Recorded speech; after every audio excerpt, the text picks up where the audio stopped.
Open your ears and lube up your butthole. It's time for the What Do We Call It podcast. Now, here's your host. It's JMan.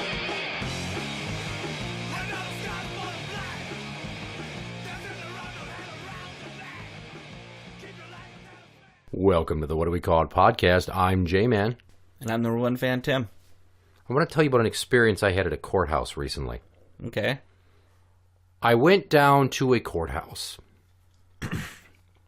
and as I was about to pass through the security checkpoint, obviously, they make you empty your pockets. Yeah. Put everything into a basket and roll it across a assembly line style roller like that through an x-ray machine. Yeah. Okay. So I think I'm good.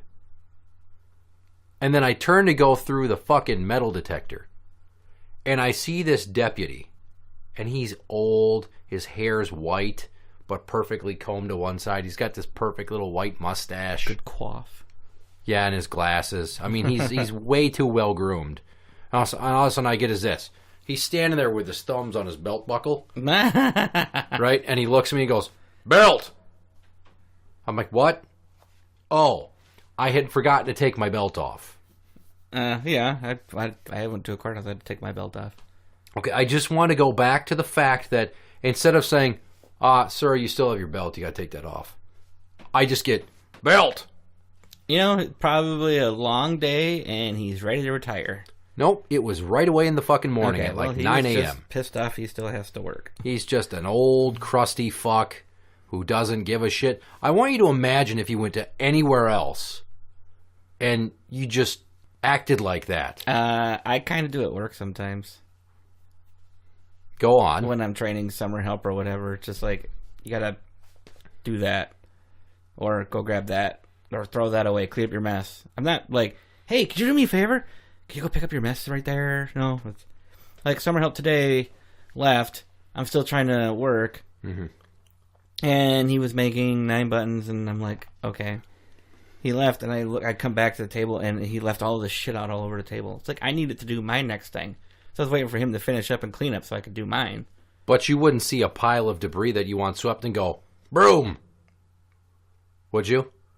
Honestly, no. No, because you would sound like a fucking troglodyte. It'd be hilarious, though. But this old guy just goes, "Belt!" And I wanted to look at him and go, "Mustache!" Oh, I'm sorry. Are we not just shouting out words of things we see now? Cock, balls, I can do that. Sorry, too. I thought we were playing a game. Sorry. Imagine if you went to, like, Burger King and you went, "Whopper!" You know, we gotta film that shit. Or you go to do that. You go to the strip club and she's sitting there in front of you in her skivvies and you just go, "Tits!" You wouldn't just walk up with a baby to a fucking priest and be like, "Baptism!" No, I'm getting your point here. He was probably a little crass and, you know. And it made me think, this guy is so far beyond giving a shit. And honestly, what is it like to be his next door neighbor? He's like the fucking Mr. Wilson on Dennis the Menace type. But minus any of the charm. And I get that I had a very short interaction with him, but I'm a pretty good read of people in my industry. And this guy is just like, he's on the backside of his career towards retirement. He has rounded 30s, about to slide into home.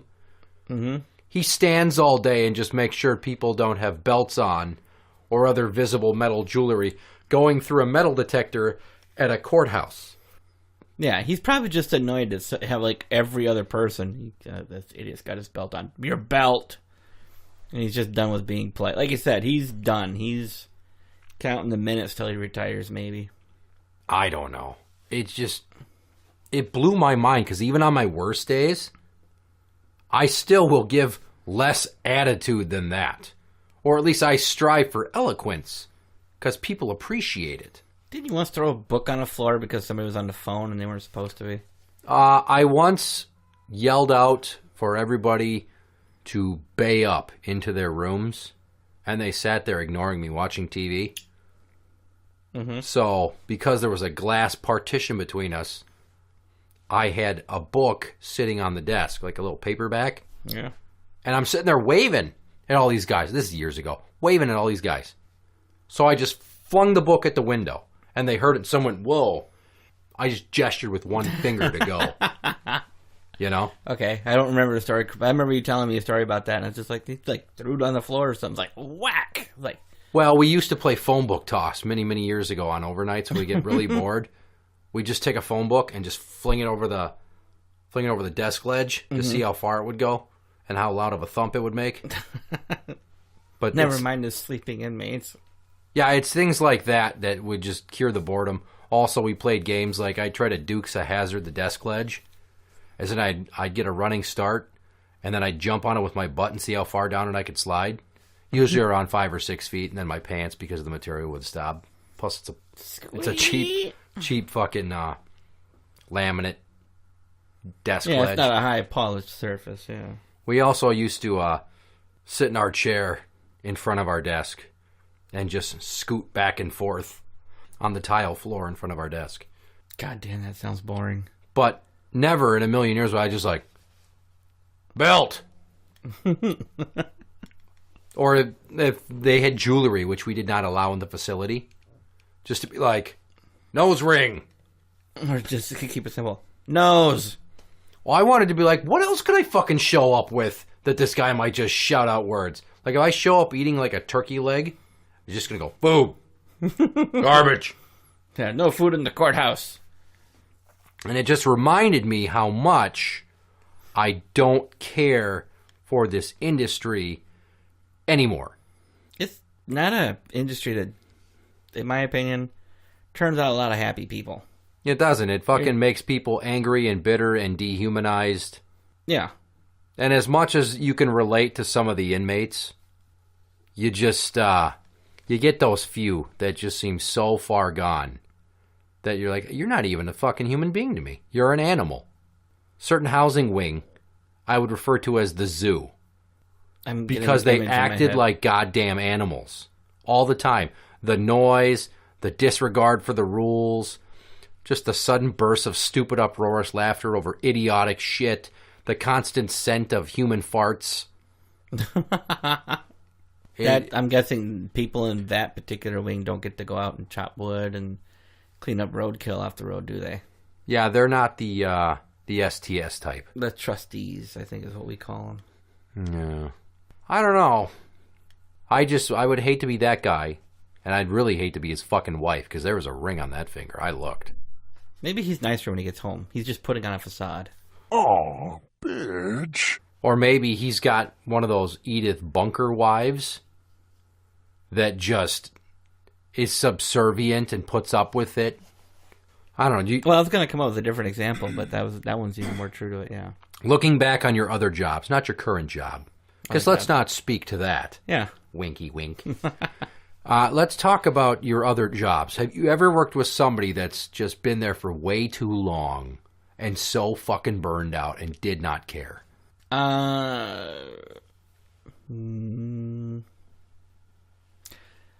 Yeah, man, at the grocery store where I worked at my very first job. I have to go way back because in the industry I'm currently in, you don't stay in that business for long. And if you're upper management, you're not up there because you're a jackass. Right. You're up there because you care. You're up there because you got a good personality and you can interact with people, which you have to. Oh, what a glowing endorsement of your supervisors. But no, the grocery store. One of the night managers.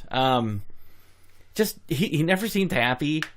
You know, him and I didn't really get along. I think it's because I was a bit of a goofball. Yeah. But yeah, he'd always be like, "Go take out garbages," or he'd bark orders kind of like that. It wasn't just one word, like just right to the point, like belt. Very matter of fact, yeah, emotionless. He did not do small talk. With anybody. And it wasn't just like us courtesy helpers were the only ones he looked down on. It's like he looked down on everybody. Are you sure you weren't working at PriceSmart under Red Foreman? It wasn't Red Foreman, but that would have been more actually enjoyable, I think, than working with this guy. But, thankfully he was a night manager, and there was like 4 of them there, so I only saw him maybe a couple times a week. I worked a lot. Yeah. I worked like 4 or 5 nights a week. So, and then there was... When I worked at the nursing home, one of the cooks, she she was an older gal. She's probably late 50s, early 60s, close to retirement. She was kind of the same way. She tried to put on a nice, like, hey, could you go do this? But it was more like, hey, I need you guys to do me a favor and go over and do that. Now. Or stop screwing around and get the dishes done. Or, what? It's not quite the same. Yeah. But, and her and I remember one day she got mad at me because I got to work late because I thought I was starting the 4:45.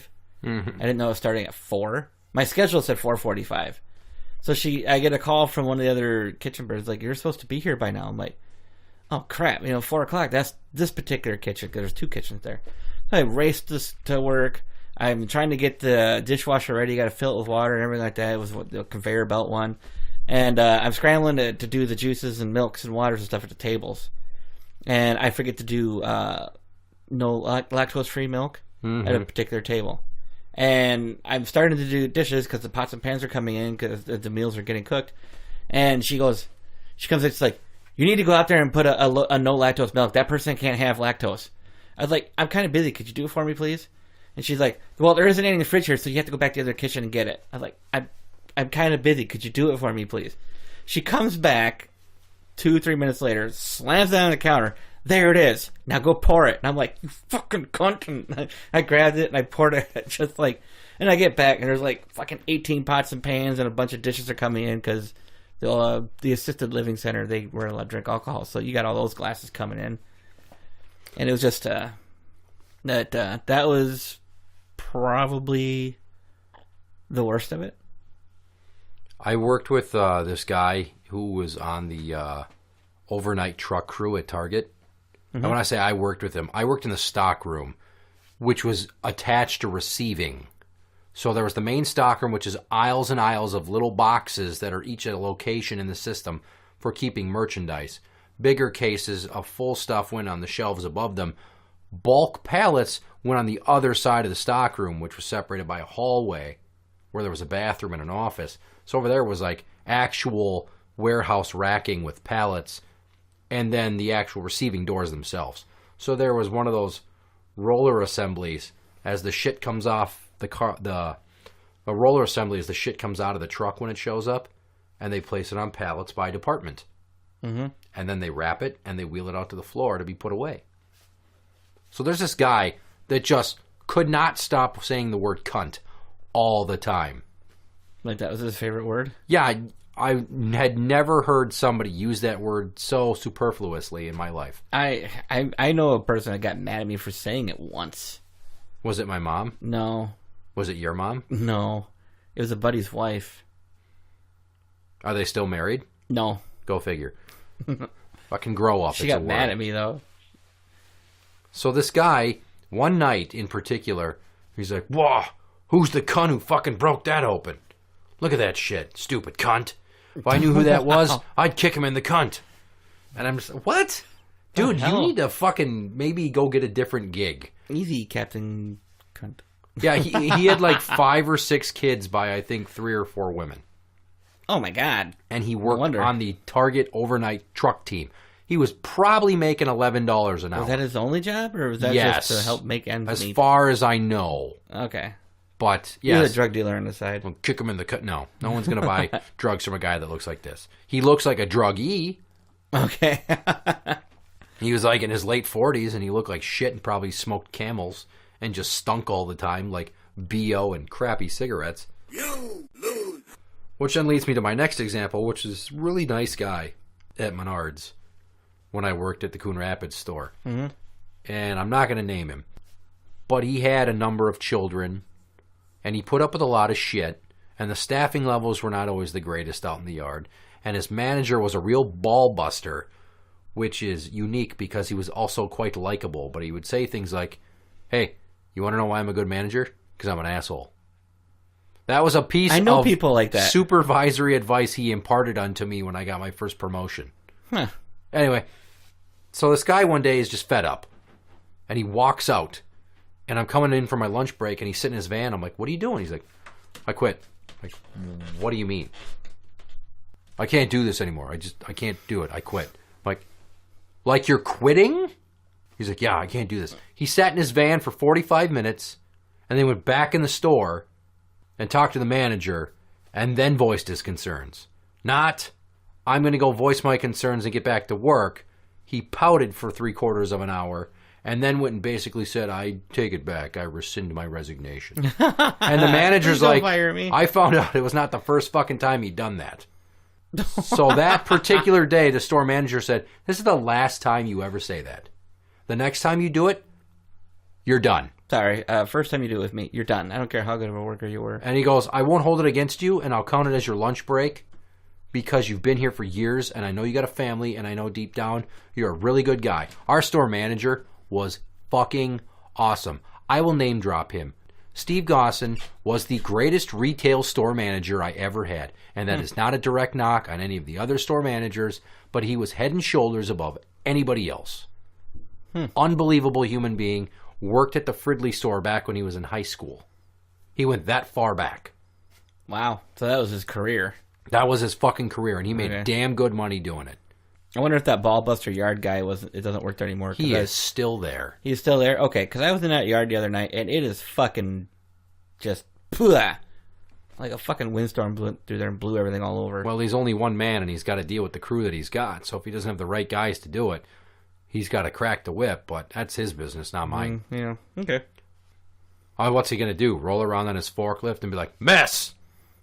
Good. Why not? If I'm bringing it back full circle to the beginning of the episode. I don't know. It's just some careers you get so burned out and you just cannot fucking do it anymore. I kind of felt like that when I was working for the first traffic control company. I was like, I don't want to do furniture install anymore. I can't handle another year of locates and utilities and pounding and everything, and signs aren't made that I need to have made. I was getting burned out on it, and I kept begging my boss to just let me do nothing but traffic control. It seemed way less stressful. Mm-hmm. And, of course, he wouldn't do it. I don't know if I was his best traffic controller. I know I was up there. It was just me and another guy, and then we had a couple of helpers. But I know I was his best installer, and he needed me doing that all summer, from August all the way till mid-January, whenever we got done. And but I was just burnt out, so I left. I went to a different company, did nothing but traffic control for 3 years, and it was heaven. And then they hired my old boss, not B but P. Mm-hmm. And I liked working for P, but he comes and he's just like, well, I guess he was telling the owners, like, well, Tim knows how to do furniture install. Oh, yeah, okay. He knows how to do furniture install, so I'll just get some smaller projects and we'll see how it goes and everything. And so I went back to installing signs again, but not as many, because it was just a really small part of what I was doing there. It was still mainly traffic control. But you got out, and now you're doing something different. Mostly. Not to the same scale. Same work, just not to the same scale. I'm not putting 80 to 100 signs in one day anymore. Right. So, and then I do more of the striping and stuff too, so, in the summer, so that's nice. Oh, you road construction guys, you. Yeah, well, you want a nice road or not? Get off my ass. So, to anybody listening to this, if you're stuck in a job and you can't fucking stand it anymore, it's probably the right time to leave. Whether you think you can or should, just do it. Yeah, the right opportunity will never come up unless you just go for it. Right. You know, I wasn't really looking for a job when I left the first place to go work at the second traffic control company. I just like, oh, look, there's that company. I wonder if they're hiring. And yeah, I was much happier, made more money. Oh, good for you. Interact with the show on Twitter at What Do We Call It? That is at What Do We Call It? You can find us on Facebook at facebook.com/group/What Do We Call It? Podcast show. For the What Do We Call It podcast, I'm JMan. And I'm number one fan, Tim. And that's the end.